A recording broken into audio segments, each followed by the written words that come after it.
dinámica.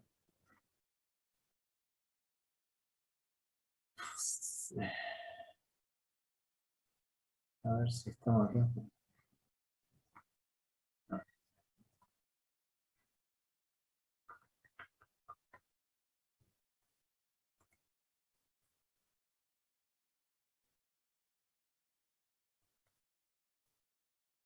Bueno.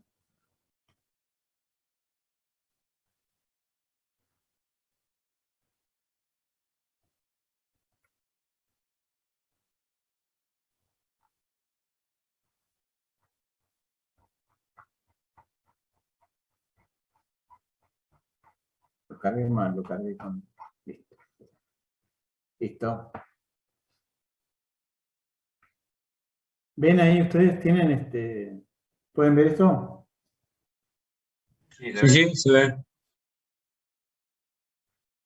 Bueno. El que no veo soy yo, no lo veo ustedes.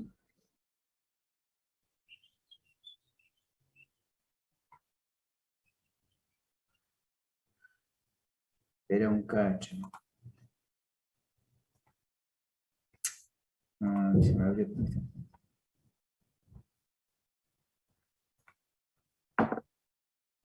Listo, ahí está.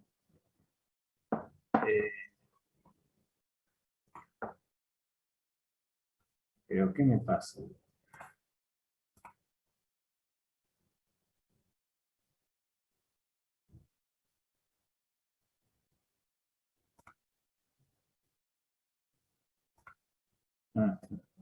¿Qué están viendo ustedes ahí?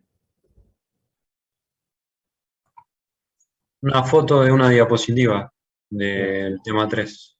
Espera porque tengo un quilombo acá, se me hizo lío. Ahí está.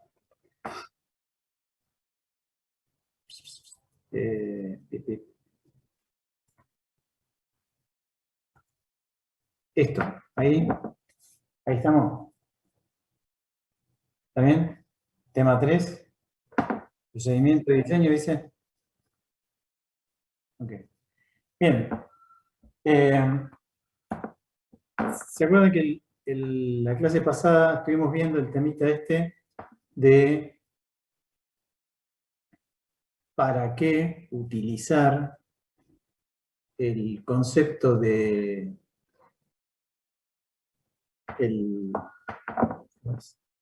periodo fundamental? ¿Por qué nosotros estamos utilizando el concepto de periodo fundamental? Cuando nosotros analizábamos eso, decíamos, era porque el periodo fundamental, o la frecuencia natural, la inversa del periodo, si hablamos de periodo, es el tiempo más largo que sucede en una vibración, o sea, el tiempo es la frecuencia más baja a la cual se produce una onda estacionaria, esa sería la frecuencia natural, y la frecuencia fundamental, y el periodo fundamental es el espacio de tiempo más largo que hay entre la oscilación, entre un extremo y el otro. Entonces nos interesaba ese valor porque nos permitía saber cuál era la frecuencia a la cual se producía el desplazamiento mayor, o sea, la deformación máxima que estaba asociada con los esfuerzos máximos. Eso es el objetivo de saber cuál es el periodo fundamental. Entonces, ¿qué pasa con las estructuras? Cuando empiezan a oscilar dentro del periodo fundamental, se produce un fenómeno que seguramente ustedes habrán escuchado alguna vez, que es que cuando el periodo fundamental se acerca o coincide con la excitación, con la frecuencia de excitación, esto es, con la acción que está excitando la estructura, se produce un fenómeno que se llama la resonancia. ¿Alguna vez escucharon hablar de esto? Esta estructura está en resonancia, entró en resonancia. ¿Alguna vez escucharon esto? Bien. ¿Lo vieron? Entonces, ¿qué pasa cuando una estructura entra en resonancia? Lo que está pasando es que la estructura oscila o vibra con la misma frecuencia o con un múltiplo exacto de la frecuencia de la acción. O sea, si yo impulso la estructura, vuelve, y cuando vuelve le vuelvo a dar el mismo impulso, voy haciendo coincidir los impulsos con el periodo fundamental de la estructura, quiere decir que a medida que yo voy haciendo esto, voy sumándole energía a este mismo impulso, y entonces va a pasar que la estructura va a empezar a deformarse cada vez más frente a la misma excitación. Voy a entrar a sumarle energía a este fenómeno. Esto hace que los desplazamientos sean cada vez mayores y la estructura sola, ¿sí?, se salga de la geometría y termine colapsando por deformaciones muy grandes con una excitación no tan grande. El ejemplo de esto es, ustedes habrán visto alguna vez este video del puente de Tacoma, cómo ese puente entra en resonancia con un viento bajo. Esto es, la acción del viento sobre la estructura hizo que la estructura se empezara a mover despacio, pero cuando se suma esta acción, la estructura empieza a deformarse cada vez más, va y vuelve con mayor velocidad, se deforma cada vez más, y a su vez la excitación sigue con el mismo ritmo de la deformación. Eso es la resonancia. Cuando entra en ese pico, las deformaciones tienden a infinito, y entonces se producen la plastificación de la estructura y el colapso. A nosotros nos interesa ese fenómeno justamente para evitarlo. Cuando ustedes van a ver los espectros de respuesta, ¿se acuerdan que el espectro de respuesta era una especie de curva que tenía un ascenso, y ahora lo vamos a ver en la norma?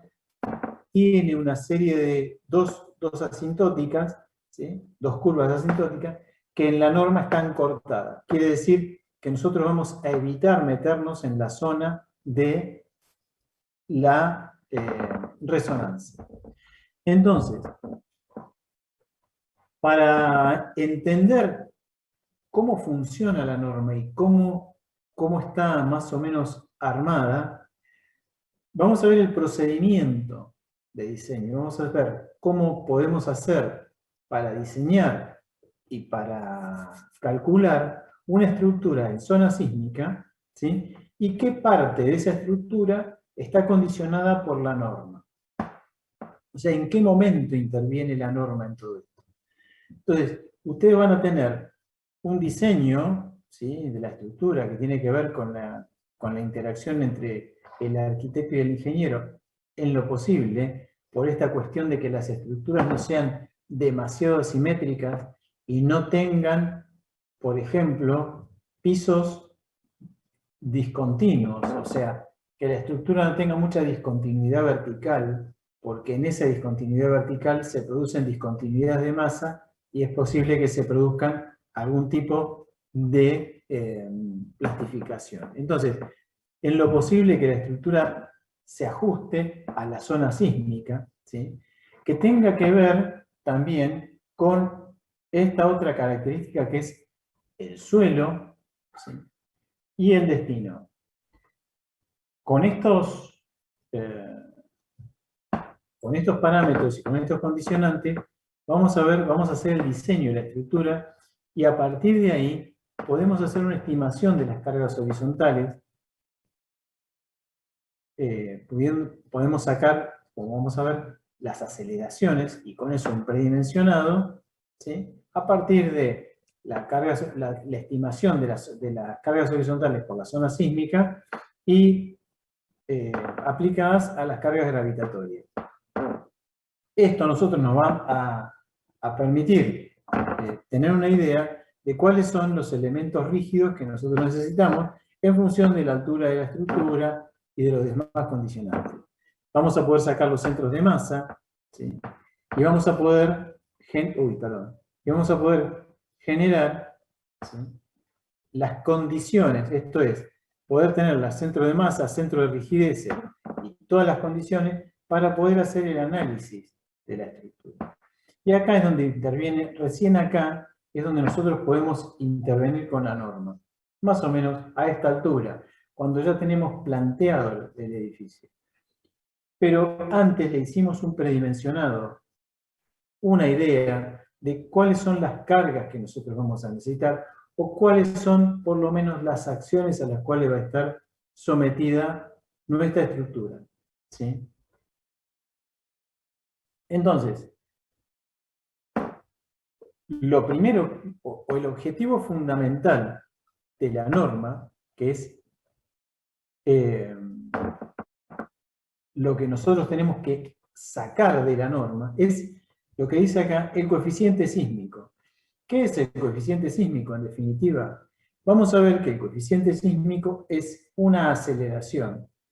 Esto es, el coeficiente sísmico es un número, un porcentaje de la aceleración de la gravedad al cual están aceleradas todas las masas que se encuentran sobre el edificio o sobre la estructura que nosotros estamos haciendo.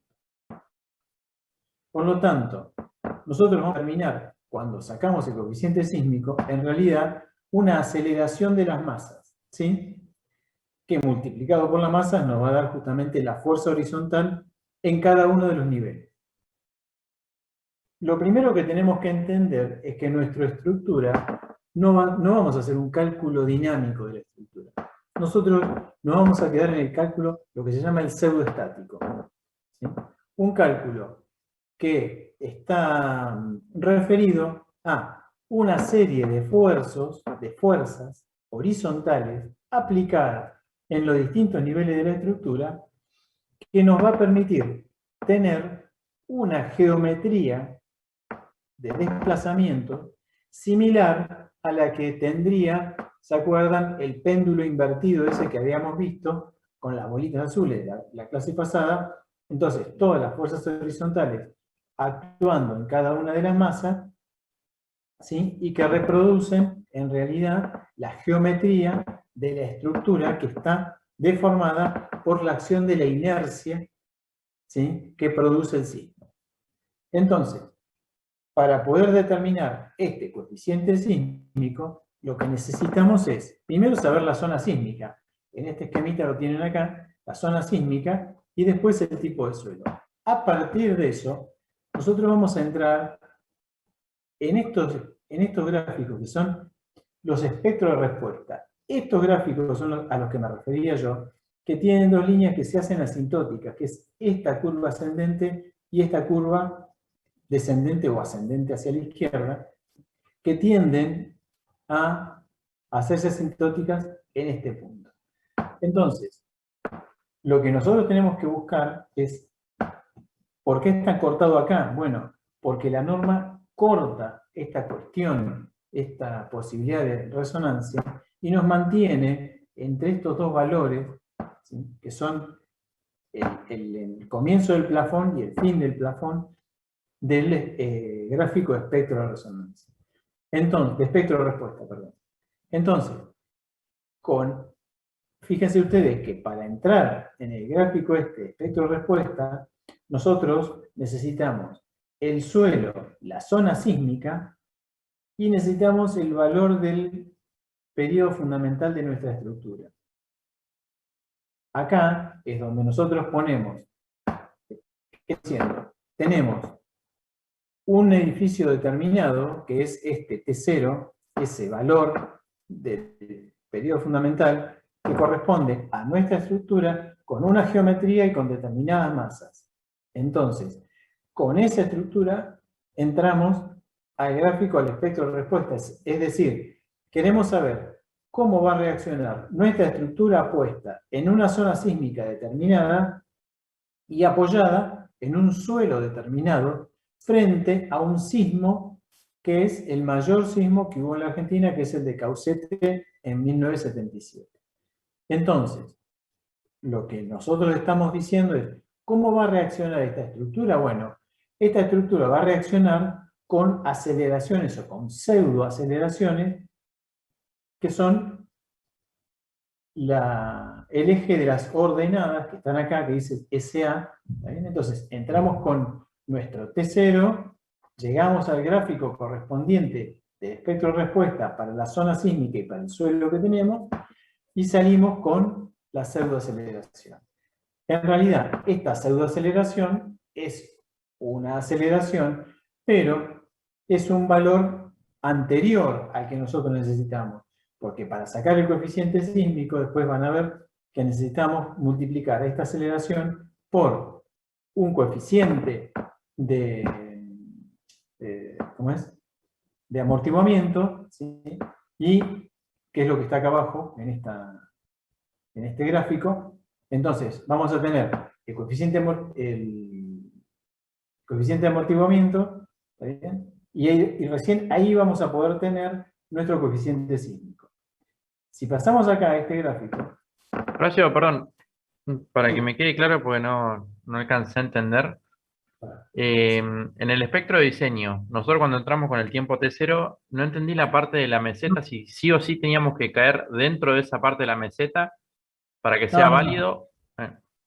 No. Nosotros podemos caer antes en cualquier lugar de esta curva, en función del periodo fundamental de nuestra estructura. Podemos tener una estructura que esté antes del plafón, dentro del plafón o después del plafón. No importa. ¿Está bien?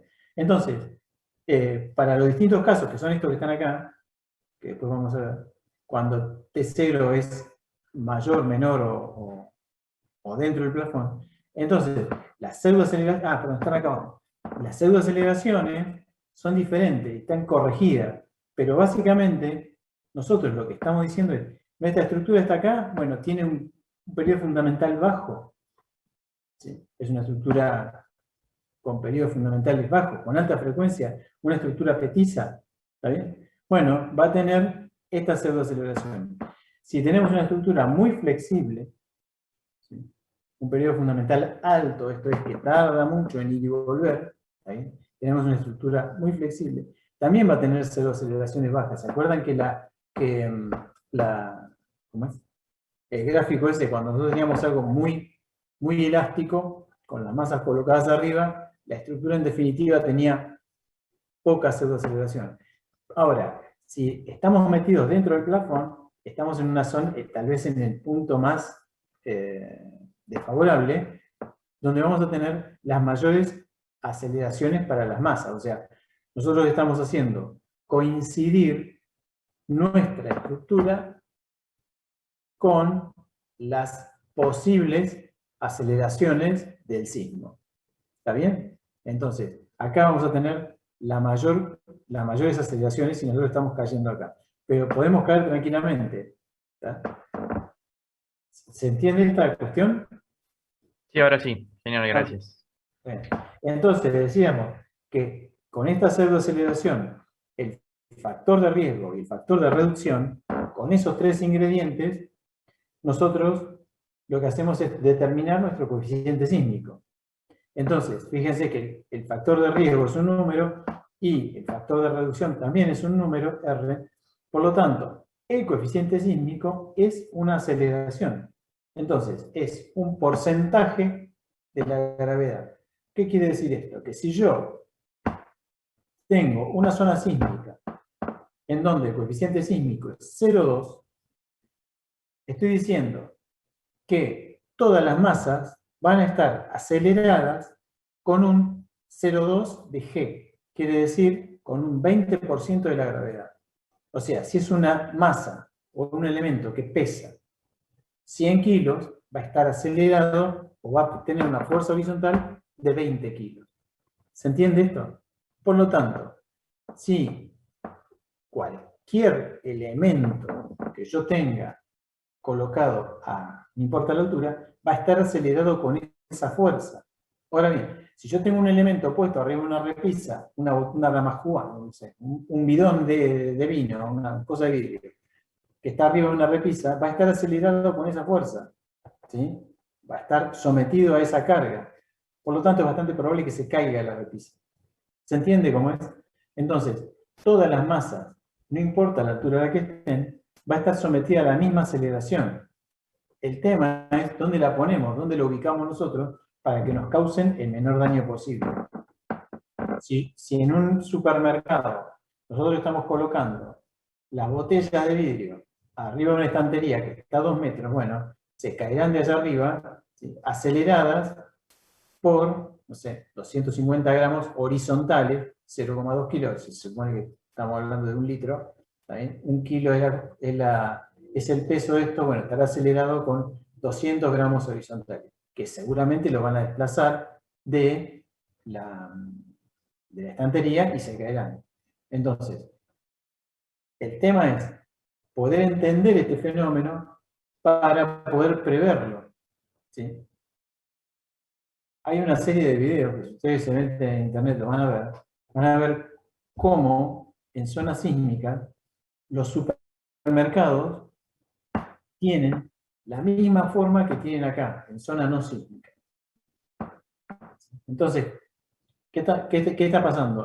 Obviamente, en zona sísmica, las góndolas de los supermercados tendrían que estar llenas al revés. O sea, los elementos, yo pondría el papel higiénico arriba, la bolsa de algodón, qué sé yo, alguna cosa de esa.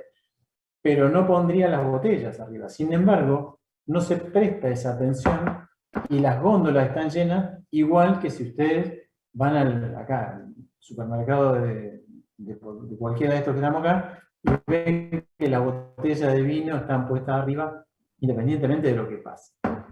¿Se entiende esto? Entonces, y eso pasa no solamente con la botella de vino, sino que pasa con todos los elementos que forman parte de la construcción. ¿Sí? Bien. Entonces,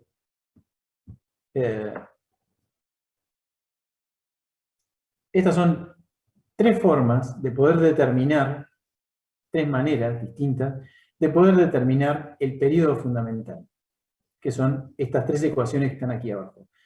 Nosotros nos vamos a quedar con esta que está acá. Ustedes, para poder determinar el período fundamental, se pueden quedar con esta última ecuación, que lo que hace es tomar en cuenta la altura del edificio, la longitud, ¿sí? Y por acá hay un coeficiente que tiene que ver con la densidad de los muros, en el sentido en que se está analizando el sismo. O sea, ustedes están analizando el sismo en la planta según X y según Y, entonces van a analizar la altura del edificio, el largo de la planta en ese sentido, y la densidad de muros. ¿Por qué esto? Bueno, tiene que ver porque si no tenemos ningún muro será menos rígido el elemento, interviene de alguna manera, y si tiene más muros será más rígido. A pesar de que, como ustedes vieron en alguna foto, cuando el edificio empieza a oscilar, las paredes empiezan a fisurarse, empiezan a agrietarse, y empezamos a perder capacidad de rigidez con la mampostería. Bien, esto está hablando de mamposterías interiores y exteriores.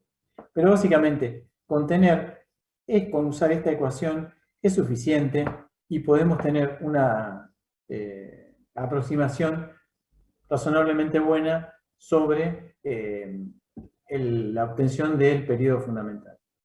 Esto que estamos viendo acá son los espectros de respuesta que hablábamos recién en la presentación de este tema.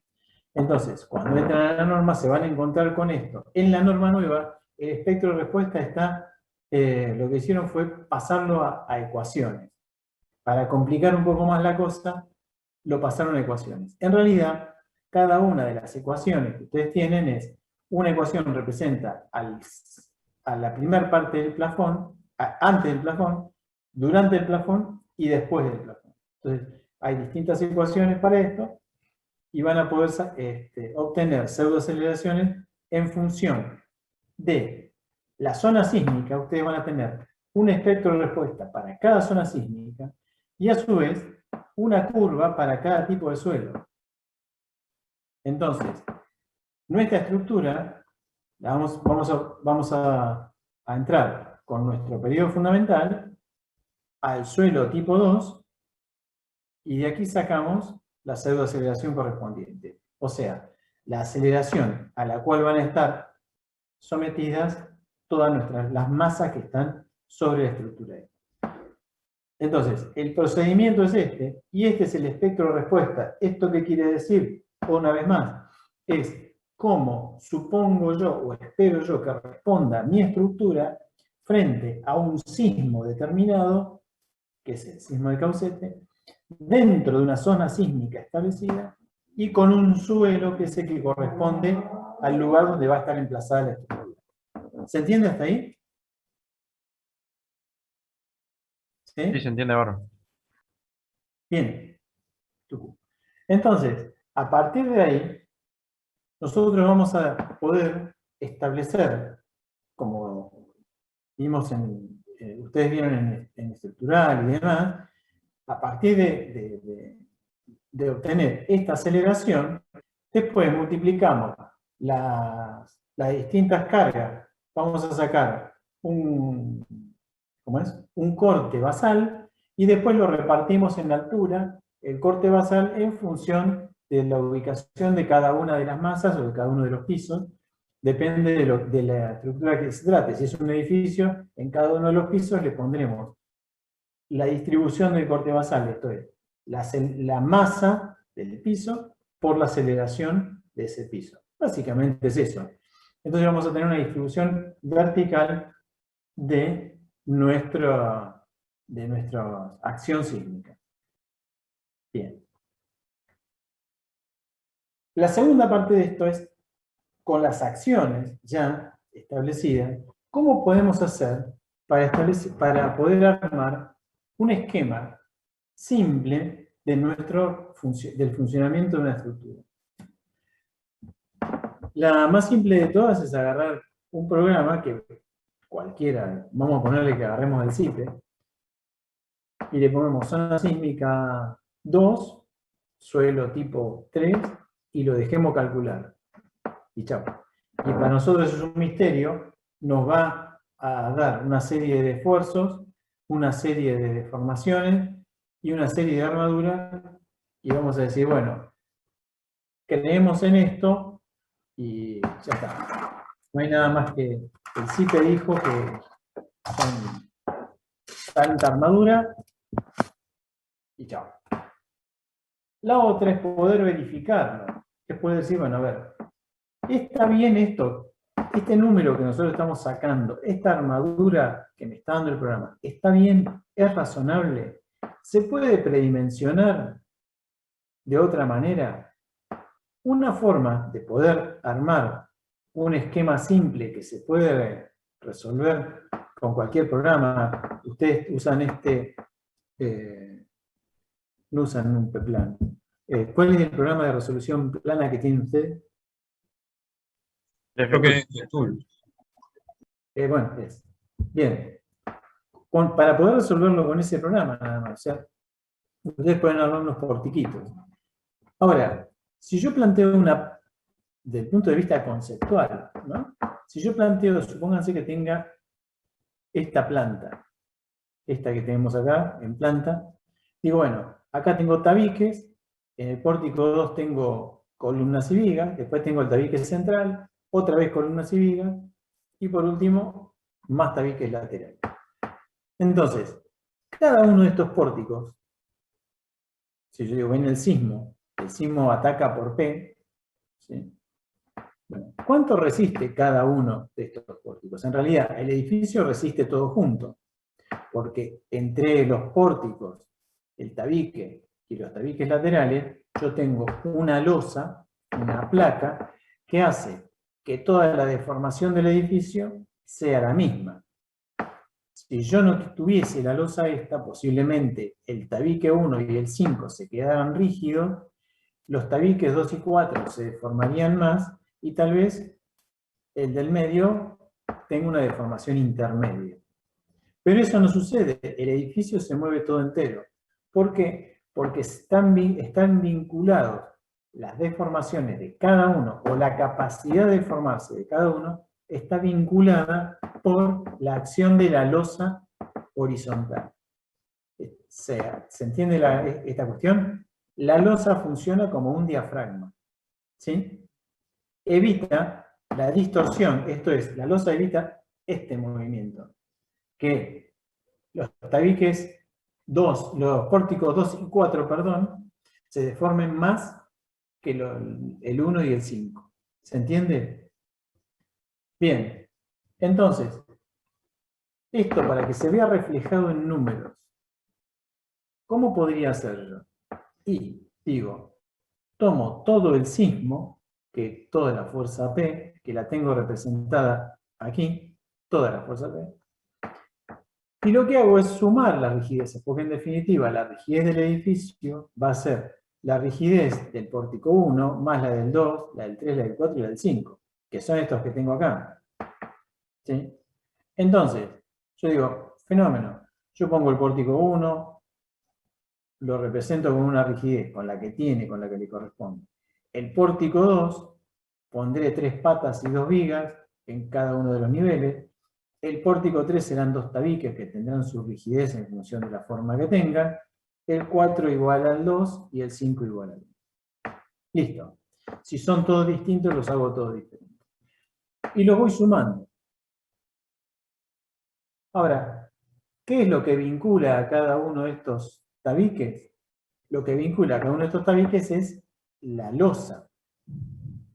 La acción horizontal de la losa. Que para la planta del edificio, la losa funciona como un diafragma infinitamente rígido. Imagínense, para la carga horizontal, es muy difícil de distorsionar la losa. ¿Se entiende? Es muy difícil de generarle deformaciones diferenciales. Entonces, la losa funciona como un diafragma horizontal. En ese caso, la losa puede estar representada, y en este caso está representada, por estas bielas, porque la losa transmite, vamos a dejar entrar acá, alguien que vino tarde. Hola. La losa transmite fuerza horizontal, pero no le transmite flexión, con lo cual la losa funciona como si fuera una biela, estas bielitas que están acá.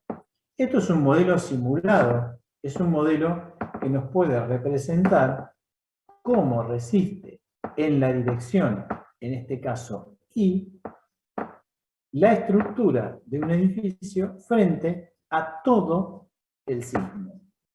Entonces, vamos a ver que frente a una fuerza horizontal, imaginemos que a la fuerza P le ponemos un 1 de valor, cada uno de los pórticos nos va a decir, bueno, este resiste con 0,3, este resiste con 0,3, este resiste con 0,1 y este resiste con 0,15 y 0,15. Entonces, cada uno de estos resistió un porcentaje de ese 1.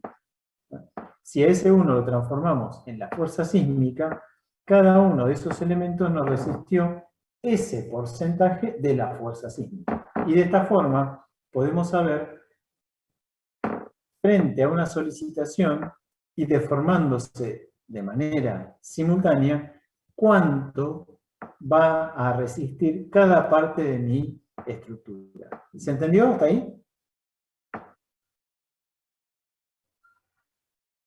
Sí, gracias. ¿Sí? Bien. Bueno, aquí abajo estamos viendo qué pasa. Esto obviamente es una estructura simétrica.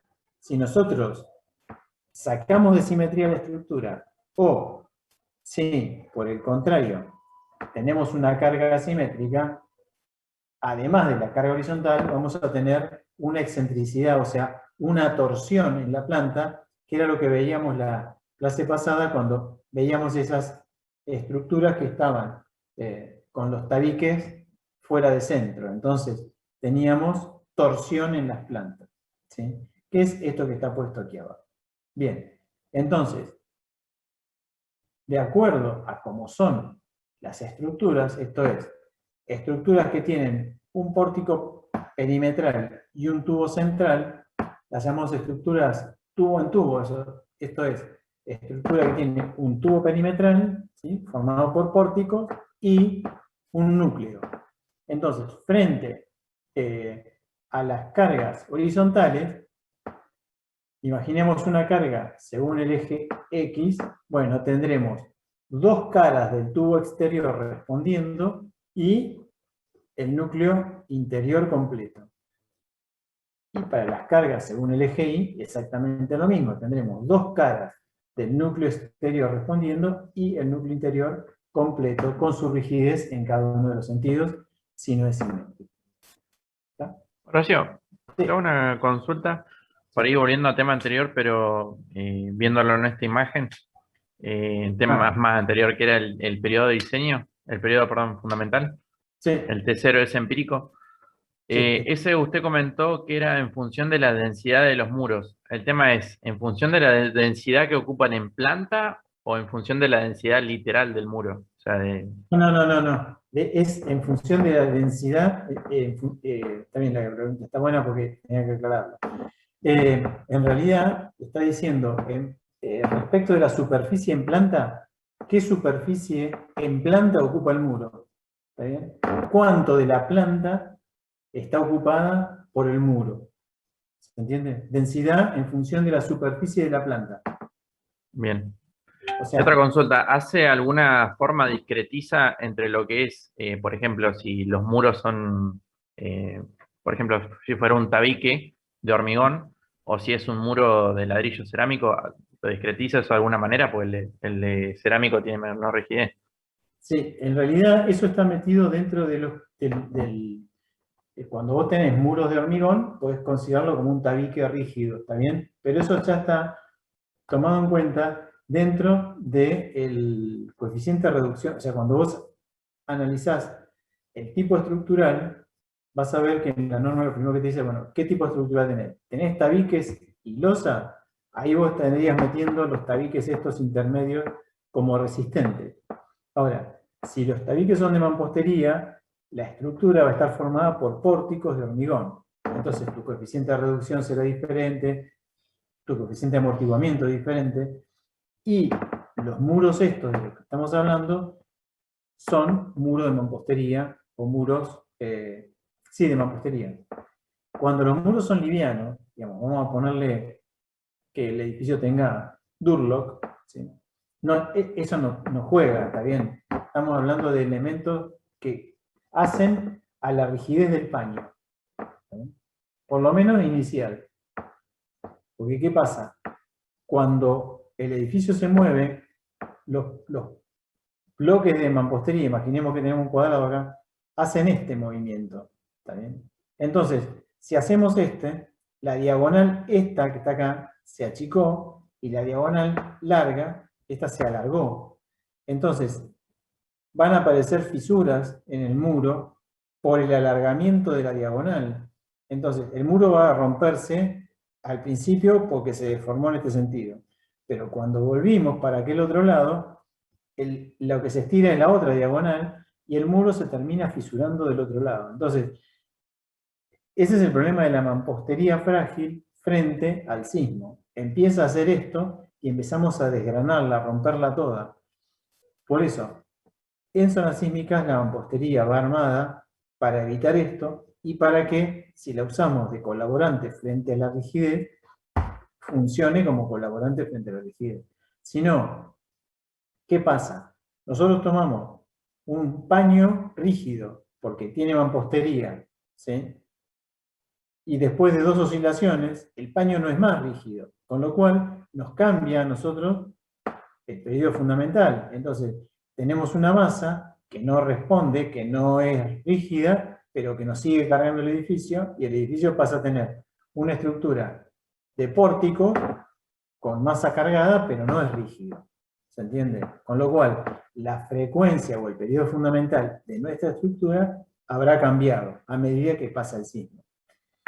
Esta complejidad es la que a veces, no a veces, sino que es la que pone a veces, el interrogante de si es necesario complejizar tanto el cálculo en una estructura sismorresistente, ya que las variables, la cantidad de variables que tiene la estructura o la cantidad de variantes que presenta la estructura durante la acción sísmica son innumerables y hacen que cambie, ¿sí?, los periodos de las estructuras mientras están vibrando. ¿Se entiende este concepto? O sea, vos arrancás todo esto pensando que tu estructura tiene un T0. Pero resulta que si tiene mucha mampostería, o tiene muros de mampostería, esa estructura va a ir cambiando ese T0 a medida que vaya vibrando.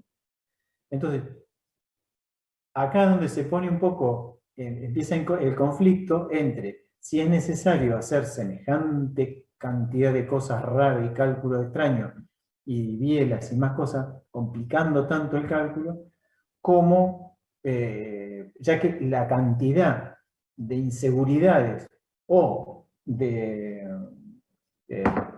sí, inseguridades básicamente, sería la palabra, la cantidad de inseguridades, si justifica esa complejidad, ¿está bien? Porque hay demasiadas incertidumbres frente al funcionamiento de la estructura, en el caso de las estructuras que son habituales, que tienen hormigón y mampostería, ¿está bien? Donde la mampostería, como elemento rígido y frágil, jamás va a poder deformarse siguiendo al hormigón. Sin embargo, nosotros hacemos construcciones de hormigón y mampostería en zonas sísmicas y están habilitadas. ¿Está bien?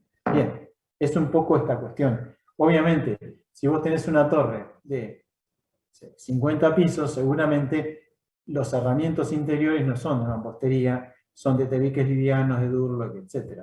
Pero bueno, en el caso de los edificios habituales, lo que nosotros usamos, planta baja y 10 pisos, eso lo vas a encontrar, y hasta 20 también, lo vas a encontrar acá en Bahía, y lo vas a encontrar en Neuquén, y lo vas a encontrar en Mendoza, que son zonas sísmicas.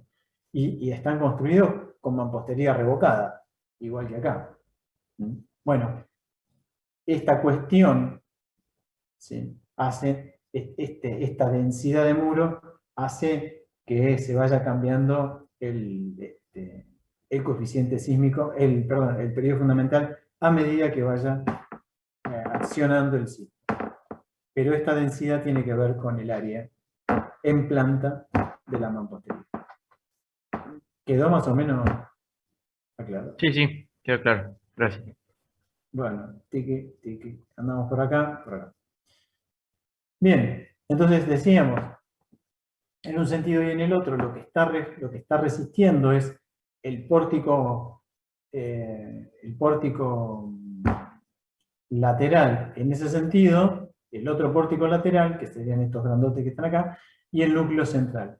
Todo acoplado en cada nivel por la biela que estaría representando la losa esta. Es simplemente un esquema de funcionamiento que nos permite a nosotros establecer qué porcentaje del esfuerzo toma cada elemento de la estructura. Entonces nosotros podríamos decir, viendo esto, si, no sé, el sector central de este pórtico toma carga, o si por el contrario hay algunas columnas que no participan de esa resistencia, y tranquilamente las podíamos obviar, o podíamos armarla de otra manera. Entonces, ¿qué parte de la estructura tiene la responsabilidad de resistir el sismo? ¿Sí? Bien. Y acá es donde empieza, esto está interesante porque, fíjense la acción del pórtico. Cuando nosotros tenemos un pórtico y lo sometemos a una fuerza superior acá, horizontal, el pórtico se deforma de esta manera, ¿sí?, de menor a mayor, y con esta curva. Sin embargo, cuando nosotros hacemos esta misma fuerza, la aplicamos sobre un núcleo que funciona como una especie de pantalla de flexión, que es como una ménsula, se deforma de esta otra forma. O sea, con mucha mayor deformación en el extremo libre, ¿sí?, como una ménsula. Entonces, ¿qué pasa? Cuando las dos estructuras están asociadas por la acción de las losas, las estructuras estas se van a deformar igual, copiando la forma más del pórtico, como están viendo acá, Pero eso indica que va a haber losas que van a estar muy comprimidas y losas dentro del mismo periodo, del mismo evento de vibración, losas que van a estar traccionadas. Porque obviamente las losas superiores van a tener tracción, como ven acá, y las losas inferiores van a tener compresión. Eso hace a que también las placas, ¿sí?, si no tienen una armadura suficiente o una armadura que tenga en cuenta estos esfuerzos, ¿sí?, también pueden presentar fragilidades frente al esfuerzo sísmico. Y la placa con fragilidades que se fisura deja de funcionar como una biela, porque la placa funciona como una biela en la medida en que puede transmitir la carga horizontal sin flexión. Ahora, si la biela esta primero se tracciona y después se comprime, pero con la tracción se fisuró, entonces cuando se fisuró después no puede transmitir la compresión y entonces deja de funcionar como tal. ¿Se entiende? Entonces, estos modelos son interesantes para poder saber en qué nivel las losas están traccionadas y en qué nivel las losas están comprimidas. En el nivel que están comprimidas no hay ningún problema, pero en el nivel de las losas traccionadas, por ejemplo, sería inconveniente colocar instalación de gas que a veces se ponen en los contrapisos. Vieron que a veces en los edificios se utilizan los contrapisos para pasar la instalación de gas. Bien, si la losa está traccionada en un evento sísmico, entonces no sería piola poner la instalación de gas, porque esa tracción podía llegar a hacer saltar alguna unión o fisurar algún caño, y entonces tenemos más problemas por un posible incendio que por el sismo mismo. ¿Está claro? ¿Sí? ¿Se entiende esto? Sí, se entiende. Ok. Bien. Acá viene... Sí.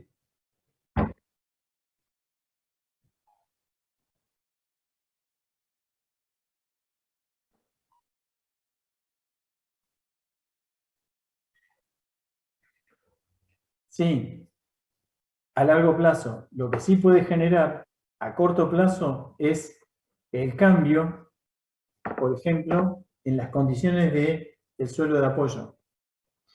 Si vos, si durante un sismo o después de un evento sísmico, a vos te queda una cañería frágil, imagínate una cañería no de agua, sino una cañería de cloaca, que son cañerías frágiles, que no tienen una unión pegada, sino que están puestas simplemente con horrín, o a veces están sin pegar, simplemente encastradas una con otra.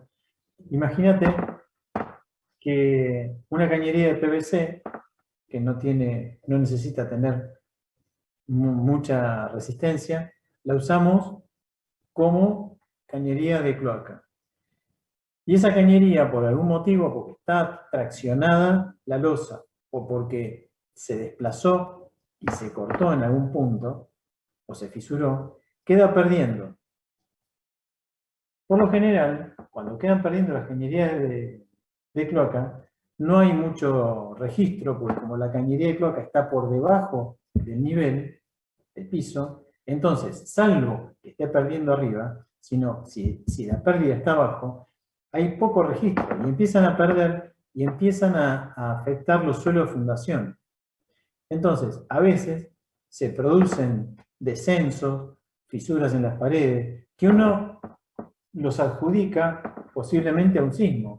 Sin embargo, lo dejas y eso puede estar provocado, por ejemplo, por estas pérdidas en las instalaciones sanitarias.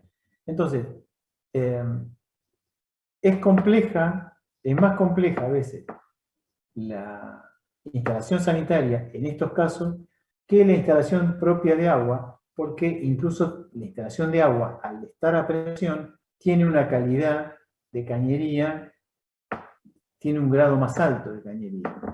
¿Sí?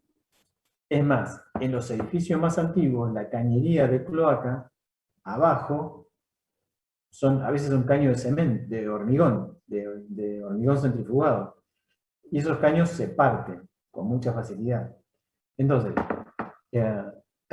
yo diría que más que tener cuidado con la instalación de agua, tengan cuidado con la instalación sanitaria, que es mucho más frágil y más difícil de darse cuenta si pierde, porque trae problemas en la fundación. ¿Está bien? No, está bien. Bien, entonces, acá vamos a una parte del edificio que es absolutamente fundamental en la zona sísmica, que es la fundación. La norma les va a decir a ustedes que en zona sísmica las fundaciones tienen que estar todas vinculadas. O sea, en los dos sentidos, ustedes deberán vincular las bases, las fundaciones, con viga de arrastramiento o con viga de fundación, como sea. ¿Para qué esto? Bien, en principio para evitar las distorsiones. ¿Se acuerdan las primeras fotitos que nosotros vimos? Que había edificios que estaban tumbados. Durante el fenómeno del sismo, al suelo le pasa algo que se llama licuefacción. Esto es, los suelos se empiezan a comportar como líquidos y empiezan a desplazarse o deslizarse. Las zonas sísmicas, por lo general, están en zona de montaña. Y los suelos en zona de montaña son suelos complejos, porque son suelos que tienen muy diferentes resistencias y muy diferentes composiciones. Si ustedes van a la zona de Bariloche, se van a encontrar, además de que son suelos de montaña, que son suelos en donde estuvo presente el glaciar, con lo cual la montaña, el glaciar estaba abajo, se retiró hacia la cumbre y en el camino de retirada rompió toda la roca. Entonces forma lo que son las morenas, y esas son rocas disgregadas. Tienen muy poca rigidez y son bastante traicioneras como suelo de fundación. Entonces, la asociación de que la montaña tiene un buen suelo es por un problema de la roca en sí, de la roca buena. Pero en alguna zona, como en el caso de Bariloche, por ejemplo, es bastante complejo porque tenemos la presencia del lago, la roca en mal estado y muchos sedimentos dando vuelta. Entonces, van a encontrar muchas diferencias de altura, por ejemplo, para fundar, y van a encontrar muchas diferencias de calidades de suelo de fundación. Es aconsejable, yo les diría, es necesario, absolutamente, primero, estudios de suelo en esa zona, por más que ustedes estén hablando de un edificio de planta baja y 3 pisos, no importa, estudio de suelo. Y después, dependiendo de la extensión del edificio, es absolutamente necesario que haya más de uno, 2 o 3 ensayos de suelo, nos van a dar una cierta certeza de cómo está el nivel de apoyo. Si nosotros tenemos diferente nivel de apoyo, vamos a tener que vincular de manera rígida y asegurarnos la vinculación de las bases. ¿Por qué? Lo más cerca posible un nivel del otro. No podemos fundar con desnivel, ¿sí? Porque cualquier movimiento o cualquier desplazamiento que haya de las bases nos va a traer problemas serios por asentamientos diferenciales. Entonces, primero, la vinculación en los dos sentidos de las bases es absolutamente necesaria en zona sísmica, en toda la zona sísmica, ¿sí? Independientemente del suelo que tenga. Pero a su vez, si nosotros tenemos suelo de calidad dudosa en cuanto a la estructura del suelo y con diferencia en los niveles de apoyo, deberíamos procurar emparejar estos niveles de apoyo para que no se produzca esta cuestión de tener más empuje horizontal del que nos produce el sismo. Imagínense ustedes, como pueden ver acá, ¿sí? Nosotros vamos a tener empujes horizontales porque a esta altura, a la altura del tronco, se produce el empuje de todo el edificio. ¿Sí? O sea, de aquí para arriba el edificio está empujando horizontalmente. Tenemos que resistir el corte basal aquí. Ahora, el corte basal tiene que estar aguantado lateralmente por el suelo. ¿Sí? El edificio se empuja lateralmente y se tiene que quedar sobre las bases. Ese corte basal debe resistirse con empuje horizontal de suelo. Si este empuje horizontal de suelo, si el suelo no está en buenas condiciones, o si las bases están a diferente nivel, entonces ese empuje horizontal va a producir a su vez mucho más empujes activos sobre la otra base. Entonces, procuremos que las bases queden lo más uniformes posible. ¿Sí? Si no quedan uniformes, deberían quedar alejadas para evitar esta interacción entre una base y la otra. Esto dependiendo un poco de cuál es el ángulo de fricción del suelo del cual estamos hablando. Pero bueno, depende de cada caso en particular. Por el momento, yo les diría que, como regla general, primero, vinculemos las bases en los dos sentidos y después uniformemos lo más posible los niveles de fundación. ¿Sí? Eso como regla en zona sísmica.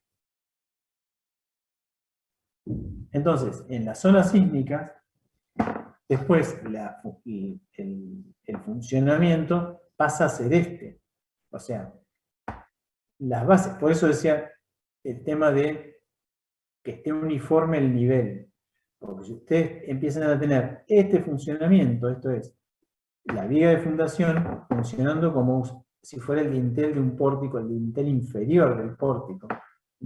Estos esfuerzos normal, horizontal y momento se transmiten aquí y terminan presionando más una base que la otra.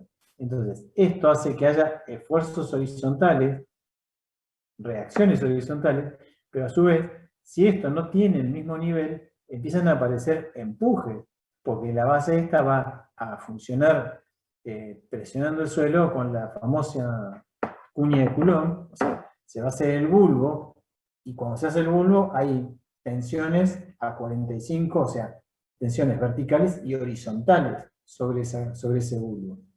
¿Se entiende esto?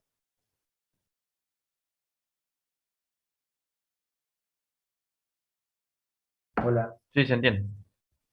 Ahí, Horacio, en la parte de sísmica, entonces, para evitar la traslación de momento de una de las columnas del frente hacia las centrales, ¿no sería conveniente que esa viga de arriba esté articulada en sus extremos con respecto a la fundación para solamente transmitir esfuerzos normales?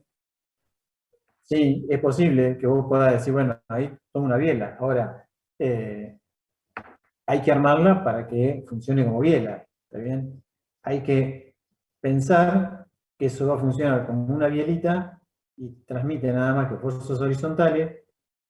Y bueno, de todas maneras, funciona, ¿está bien? Sin mandar momento, pero sí te está mandando las cargas horizontales del esfuerzo ¿cómo es? Del corte basal. Entonces, no te transmite momentos, pero los esfuerzos horizontales te los está transmitiendo, porque el corte basal se transmite a lo largo de toda esta línea de vigas que está acá arriba. ¿Está bien?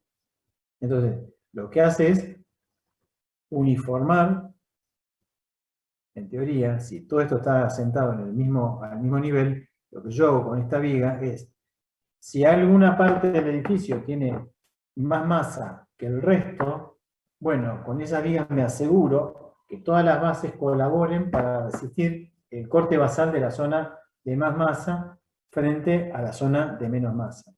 Lo voy a repartir todo en todas las bases. Pero también tengo que tener en cuenta que si las bases las tengo a distinto nivel, ese esfuerzo horizontal se va a sumar a las tensiones que se produzcan en los bulbos que están acá abajo.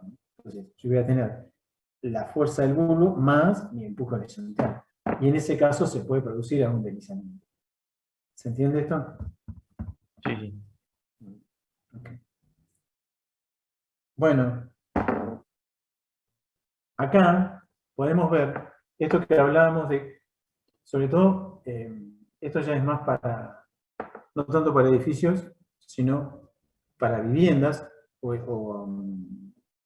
construcciones de una planta, alguna galpones y demás, en donde la mampostería está tomada como un elemento rigidizador. Entonces, el efecto de la mampostería es, el efecto sobre la mampostería es este que estamos viendo. Si yo le aplico una carga horizontal al paño de mampostería, obviamente, este paño se va a desplazar hacia la izquierda, la diagonal hacia la izquierda, que va hacia arriba, esta, se va a agrandar y va a aparecer esta fisura que está acá, porque aparecen las tracciones que están indicadas en el dibujo. ¿Está bien? Cuando vuelve el esfuerzo, la diagonal se hace al revés y la fisura aparece acá, cruzada. Para evitar esto, lo que se hace, o lo que la norma prevé, es que todos los paños deben estar enmarcados en encadenados verticales y horizontales, ¿sí? Por lo menos de unos 3 metros, más o menos, como mínimo un paño de 3 metros, cada 3 metros poner un encadenado vertical. Y en las esquinas colocar encadenados verticales. Esos encadenados verticales pueden ser los ladrillos estos. Ustedes vieron ahí el ladrillo portante, lleva en la esquina un módulo que es con un encadenado vertical, tiene un cilindro, y ahí adentro se le ponen 3 hierros y se van llenando a medida que se va levantando la pared. Eso es suficiente para la norma. Podemos hacer un encadenado de 18 por 18, que estamos hablando de ladrillos de 18 por 33, y completar, armar todo un enrejado, enmarcado de encadenados verticales y horizontales. Lo mismo sucede en las aberturas. Entonces, de esta manera lo que estamos haciendo es confinar la mampostería, que a su vez lleva cada 2 o 3 hiladas una armadura, como para evitar que se suelten elementos de la mampostería, ladrillo o bloque. ¿Está bien? Entonces, vemos cómo la mampostería enmarcada, entonces sí funciona como un elemento rigidizador de la estructura. Ustedes pueden rigidizar una estructura de planta baja y con cubierto, o sea, una vivienda o una construcción de depósito, con mampostería enmarcada, como en el caso este, o cualquiera de estos que están presentados acá. Esas son las rigidizaciones horizontales de los planos verticales. Ahora, ¿cómo rigidizamos la cubierta? Si nosotros tenemos una cubierta liviana, como en este caso, en donde no vamos a utilizar el diafragma de la losa para rigidizarla, entonces empiezan a aparecer nuestras famosas las cruces de San Andrés, que nosotros la usamos para rigidizarla frente al viento. Bueno, de la misma manera, nosotros se pueden utilizar estos elementos estructurales, que son las cruces, para poder transmitir los esfuerzos de un pórtico a otro. Y en este caso, acá tenemos, en el caso de la izquierda, vemos 2 pórticos que resisten simultáneamente el esfuerzo, porque las diagonales se están avisando mutuamente una a otra, ¿sí? El esfuerzo horizontal que están transmitiendo. En el otro caso, en el caso de los extremos, no hay cruces de San Andrés, por lo tanto, cada pórtico se va a hacer cargo de su carga. ¿Está bien? Entonces, en el sentido transversal, estos 2 pórticos resisten juntos. Y los 2 extremos resisten individualmente cada uno su carga. En el sentido longitudinal, en cambio, en la medida en que estos elementos, que pueden ser correas dobles o correas de compresión, funcionen bien, entonces transmitirán los esfuerzos horizontales y los pórticos laterales o estos elementos, van a recibir todo el efecto de toda la carga. ¿Está bien? O sea, toda esta carga horizontal va a estar transmitida a los pórticos laterales. En este caso, estos dos que están acá. Este y el otro. ¿Se entiende? ¿Por qué? Porque las cruces de San Andrés están mandando las cargas a estos pórticos. Toda la carga a estos dos pórticos. ¿Está bien? ¿Está más o menos claro eso?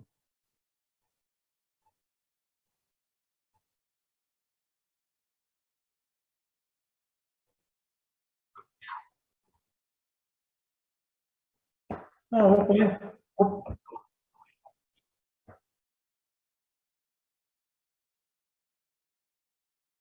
Sí. Lo que pasa es que vos tendrías que analizar, vos podés hacerlo esto, suponete que usas el metal 3D, ¿no? Un ejemplo en 3D. Entonces, si vos usas el metal 3D con este pórtico y usás este tipo de solución, o sea, con un solo elemento como rigidizador horizontal y este pórtico lo suficientemente rígido, la única manera de que estos pórticos se enteren que acá hay carga y la puedan rigidizar es si está presente esta cruce de San Andrés. En el caso de, para esta carga, ¿sí?, que va así, hacia la izquierda, ¿cuáles son los elementos que necesitas? Los que están trabajando acá a tracción, o sea, ¿cuáles elementos van a trabajar a tracción? Este y este y este, ¿sí? O sea, esto se va a deformar así, con una panza, y los rectángulos, las diagonales de los rectángulos que se agrandan, son las que van a trabajar a tracción. En el caso contrario, si yo la fuerza la tengo de izquierda a derecha, las diagonales que van a trabajar a tracción son las opuestas. Para poder resolverlo en cualquier programa que no tenga la posibilidad de poner tensores o cruces de San Andrés, en el metal 3D, en el nuevo metal 3D, vos le podés identificar cruces de San Andrés, entonces lo que no está traccionado lo elimina. Pero en lo general, agarrás el metal 3D clásico o cualquier otro programa de resolución de 3 dimensiones, si vos no le decís, o se las sacás las barras, las que están comprimidas siguen funcionando y en la máquina no identifica el esfuerzo de pandeo y no las saca de juego a las barras esas, entonces por ahí vas a ver que si vos frente a esta fuerza, esta diagonal que está comprimida, capaz que es un hierro 25 y tiene 6 metros. Entonces, obviamente que un hierro 25 con 6 metros de largo no puede resistir compresión. La máquina no sabe que es un hierro 25 que tiene 6 metros de largo, no identifica el pandeo, entonces lo hace funcionar igual. Y el resultado puede estar distorsionado por ese problema.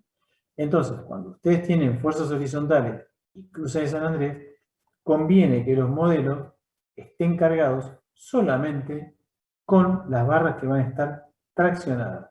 ¿Está bien? Salvo en el caso de que identifiquen las cruces de San Andrés. Pero si no, conviene poner solamente estas diagonales, estas que van a estar traccionadas, y estas, o sea, las que son concurrentes al centro de la estructura, porque son las que están traccionadas, y entonces sí van a resolverlo bien. Si no, van a aparecer compresiones en barras que no pueden estar comprimidas. ¿Se entendió el concepto? O sea, para poder resolver esto, tenés que plantear una viga horizontal. Vos lo podés hacer también en el FTool, podés hacer una viga horizontal que tenga esta altura y este largo, apoyada acá, apoyada ahí, reticulada, con esta carga, para arriba o para abajo, eso es lo de menos, y vas a ver que van a aparecer las diagonales traccionadas. Entonces, esas diagonales traccionadas son las que van a llevar la carga, esta horizontal así, que entra por acá, a través de esta tracción, al pórtico este que está acá. ¿Entienden?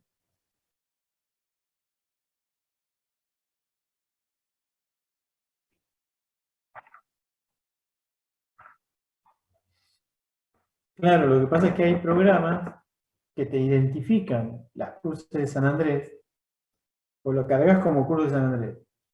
Y el tipo lo que hace es identifica de la cruz de San Andrés si hay una barra comprimida. Y a esa barra la elimina, la saca del juego. Entonces, se queda nada más que con la traccionada. Para que vos no tengas que andar cambiando barras. Entonces, dice, bueno, pongo la cruz de San Andrés y el programa se encarga de identificar esto. Pero hay veces, o hay programas que no tienen esa cuestión. Entonces, si vos le pones una cruz de San Andrés y resulta que la cruz de San Andrés está hecha con hierro redondo del 20 y tiene 6 metros de largo, cuando vos lo comprimís, obviamente que se va a pandear, eso no va a funcionar comprimido. Para el programa, como no se entera que eso tiene pandeo, lo sigue comprimiendo y en realidad te va a distorsionar el resultado, porque va a aparecer una barra comprimida que en realidad no trabaja, porque en realidad cuando actúa esa compresión, la barra se pandea y no funciona. ¿Está bien? ¿Se entiende esto? Imaginemos el otro caso, este que está acá, que vos tengas ¿cómo es?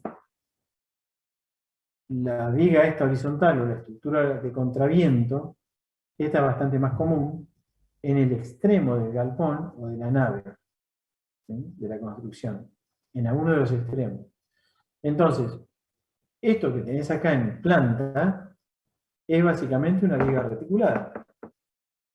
Una viga borra en común reticulada. Si yo le aplico una carga en el sentido de la cubierta, una fuerza como esta que tenemos acá al lado, ¿dónde va a estar apoyada esta viga? Y va a estar apoyada en este extremo y en el otro extremo, porque son los lugares donde están los pórticos verticales.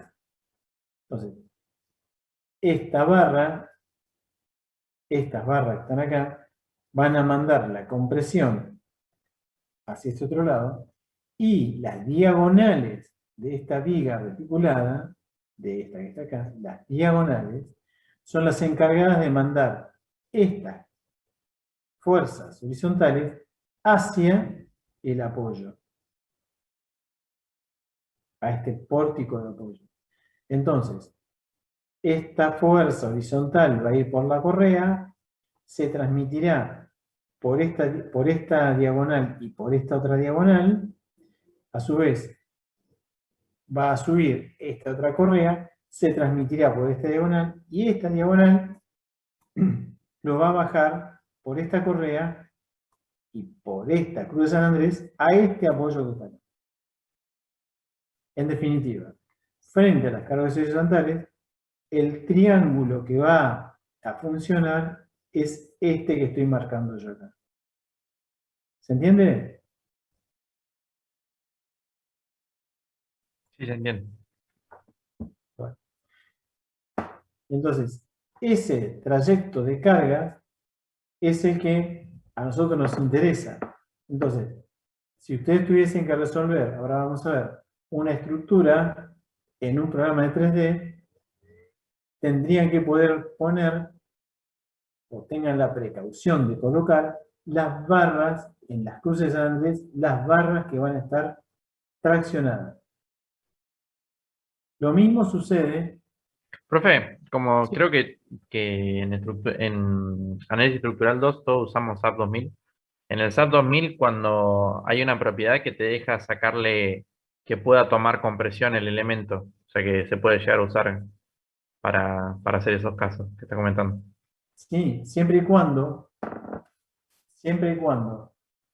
cuando vos le das compresión, vos imaginate que una barra, vos pones un tensor que tenga una barra del 16 que tiene 100 metros de largo. O sea, donde se deformó un poquitito para abajo, ya está, la barra quedó colgando, o sea, no toma, es una soga, es como querer hacer tomar compresión con una soga. Entonces, si pasa eso, lo que tiene que tener la estructura, no que tome compresión, sino que tenga la capacidad de poder sacar de juego las barras que están pandeadas. O sea, cuando el coeficiente de pandeo, o cuando la esbeltez es demasiado larga, demasiado grande, entonces directamente la saca del juego.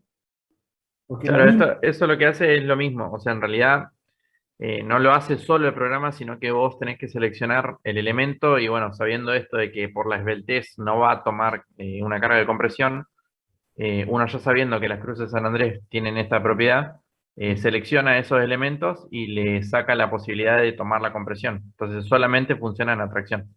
listo, Ahí. ya está suficiente. Entonces, está bien. Sea como sea, depende de las capacidades que tengan los programas, ¿no? Uno se puede encontrar con ustedes tener que resolver esto en el plano. Imaginen que lo único que tienen es el FTool. Bien, entonces ustedes podrían discretizar esto y decir, bueno, yo resuelvo mi viga horizontal con el FTool, la pongo vertical, no importa, las cargas van a ir verticales, ¿sí? Mientras las cargas sean coplanares con la estructura suficiente, y ahí resuelvo las diagonales traccionadas. Nada más. ¿Está bien? Y después resolveré con el esfuerzo que le manda a este apoyo, que vendría a ser la correa esta, resuelvo este pórtico vertical con otro FTool, con otro modelito en el FTool. Que es como se hacía antes que aparecieran los programas en 3D.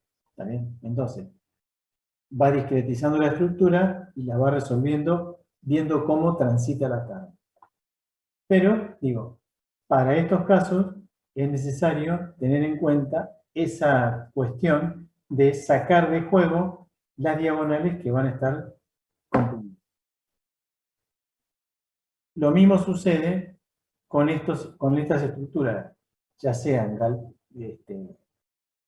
parabólicos o circulares o a dos aguas. Uno puede tener la estructura, ¿cómo es? Con la carga horizontal en la cubierta y mandarla a el plano vertical, que puede ser una estructura discretizada o una estructura de mampostería. Entonces, con la mampostería funciona esto exactamente como una caja. ¿Está bien? Frente a las fuerzas longitudinales están resistiendo las dos paredes largas, y frente a las cargas transversales, los elementos que resisten son las paredes cortas. ¿Por qué? Y porque las paredes estas, los cierres de los dos tímpanos y los cierres laterales son mucho más rígidos que cualquiera de los pórticos. Entonces los pórticos se van a deformar y al deformarse van a transmitirle esfuerzo con la cruz de San Andrés a estos planos que son infinitamente rígidos frente a la rigidez de los pórticos. ¿Entiende? Entonces, siempre, y esto es un concepto que lo tienen que tener clarito en la cabeza, siempre la carga va a ir a los lugares de mayor rigidez. Entonces, si ustedes tienen rigidez horizontal porque tienen paredes, las cargas horizontales van a ir a parar a las paredes. De alguna manera van a llegar a las paredes. Pero el concepto es, siempre la carga va a ir a los lugares de mayor rigidez. De la losa va a ir a las vigas, de las vigas va a ir a las columnas, y la columna va a ir al suelo. Que eso es el trayecto natural de la carga vertical. Que es una cuestión de menor rigidez a mayor rigidez. ¿Está claro?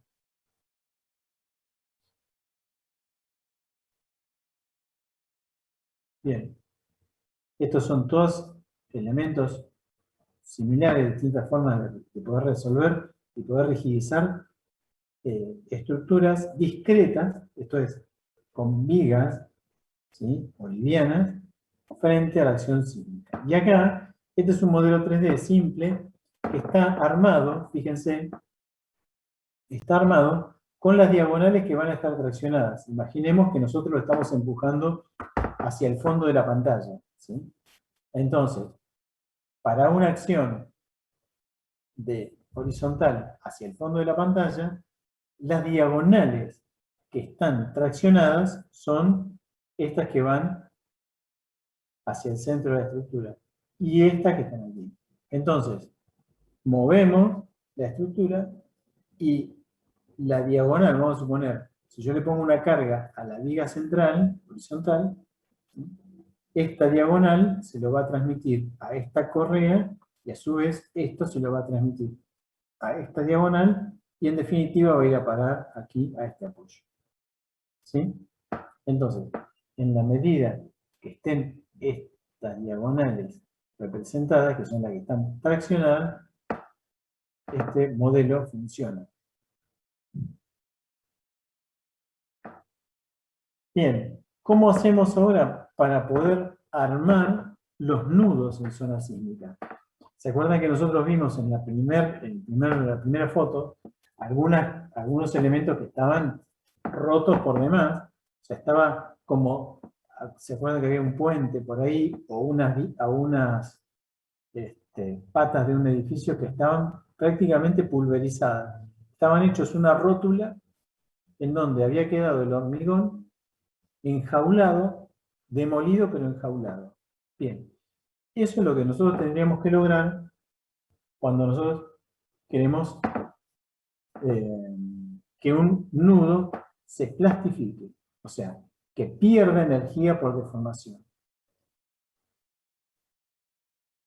Este elemento, lo que nosotros tenemos que lograr es que este elemento se pueda llegar a articular, eventualmente, pueda llegar a articularse, pero no romperse. ¿Sí? Para eso necesitamos enjaular el material. Básicamente es enjaular el material.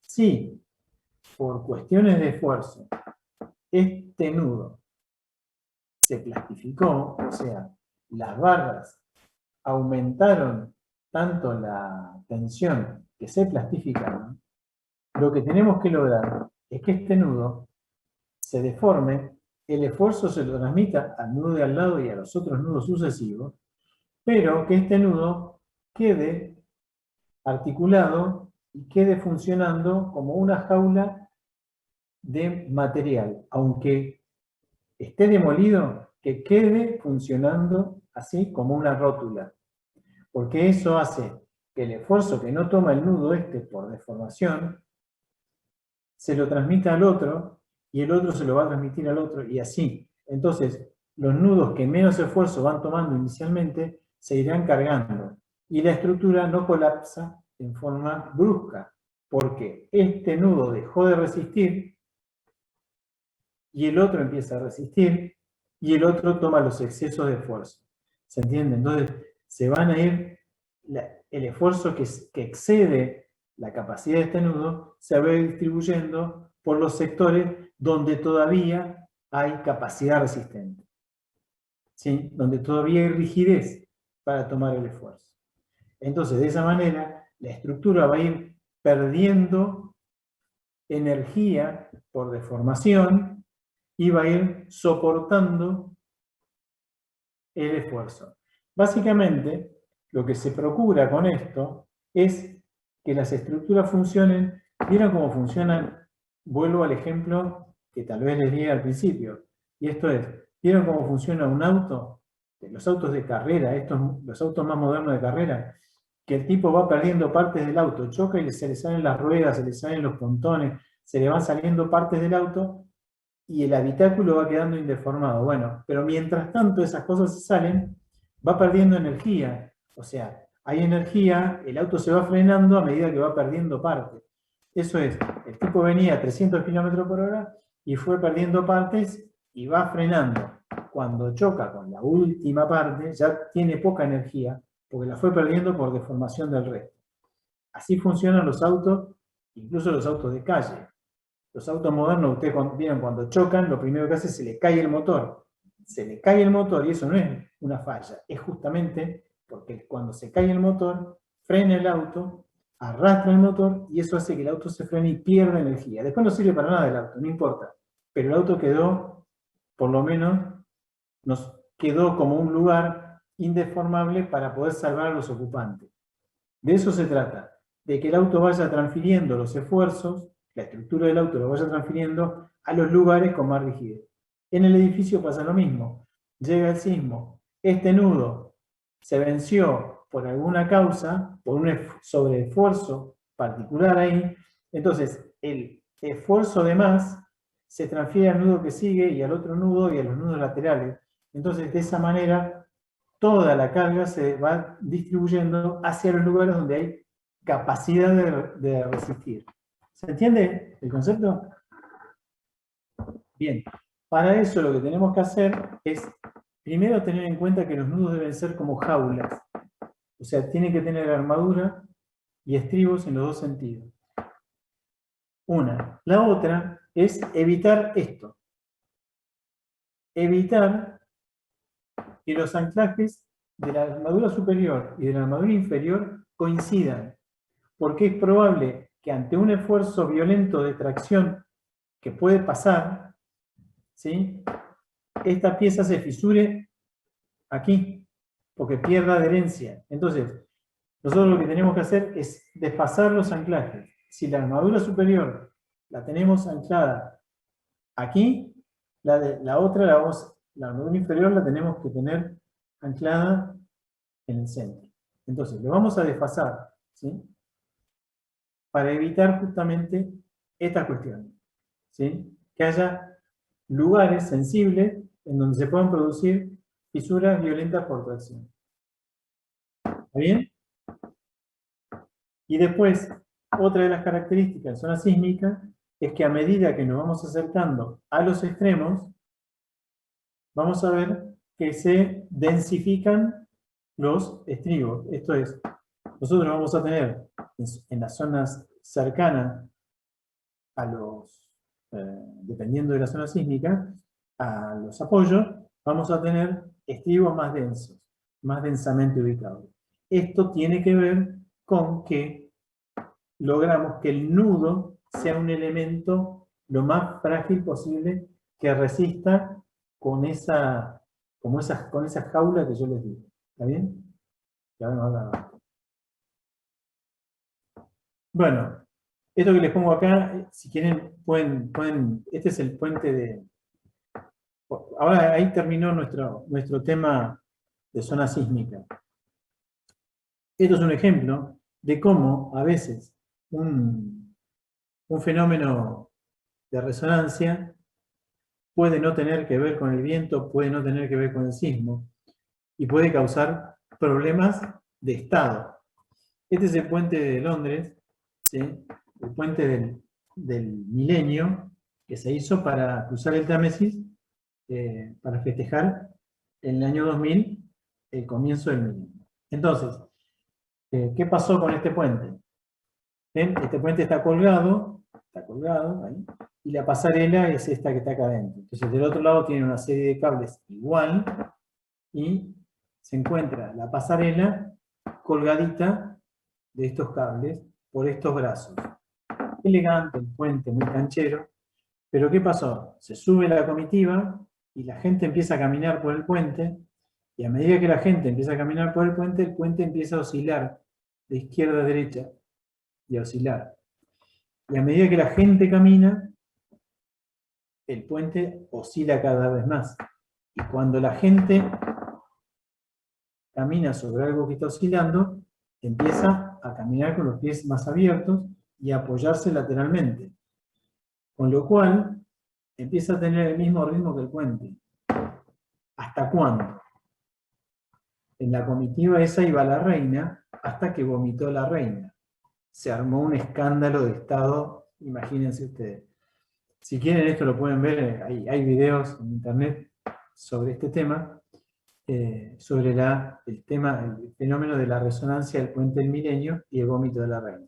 Digo, porque a veces los problemas dinámicos no tienen que ver con el sismo o con el viento. Tiene que ver con otros fenómenos que pueden ser motores funcionando, que pueden ser excitaciones como que la gente camine.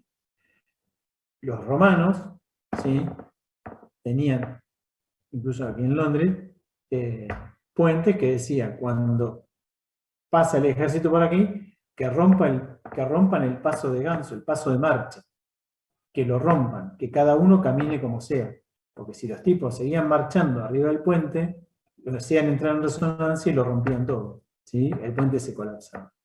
Entonces, estas cuestiones son anecdóticas, pero son problemas dinámicos que hacen a la frecuencia y a la resonancia de las estructuras. Bueno, hasta acá, ¿se entendió esto? Sí, ahora sí. Ok. Bueno, entonces, ustedes quieren hacer el ejercicio, podríamos tener un trabajo práctico de esto, que está puesto ahí en el aula virtual. El trabajo práctico podría ser que ustedes calculen el edificio que hicieron en estructural 2, que lo calculen para zona sísmica y para zona no sísmica, y lo que van a hacer es calcular solamente los volúmenes y las cuantías de armadura. O sea, pueden resolverlo con el CIPE, con cualquier programa, no importa. Van a tomar una columna, una viga y una losa y van a sacar la cuantía que tiene la estructura, la misma estructura, para zona sísmica y para zona no sísmica. ¿Por qué esto? Porque lo más probable es que ustedes terminen de estudiar y vayan a laburar, por ejemplo, a Neuquén, a Chubut, a la zona de la cordillera, ponía Bariloche, ponía Mendoza. Pueden ir a trabajar a esos lugares. Y cuando tengan que hacer una licitación y hacer el pliego, analizar el pliego de una licitación y tengan que sacar el costo de la estructura, ustedes van a usar cómputo tanto acero por metro cuadrado, por metro cúbico, y tantos metros cúbicos de hormigón por metro cuadrado. Esos números son habituales. Nosotros decimos, bueno, tenemos un espesor promedio de 0,25 o de 0,20, y esta estructura nos va a dar tantos metros cúbicos de hormigón, y tantos metros cúbicos de hormigón corresponden a 80 kilos de acero por metro cúbico, y ese es nuestro cómputo de acero. Si hacemos eso en las zonas sísmicas, vamos a cometer un error. Vamos a computar de menos. La cagada es que después, cuando vamos a ganar la licitación, porque vamos a hacer lo que menos material le vamos a poner. Vamos a ganar la licitación. Pero después no la vamos a poder construir. ¿Por qué? Porque cuando hagamos el cálculo del edificio, nos vamos a dar cuenta que necesitamos mucho más acero que ese.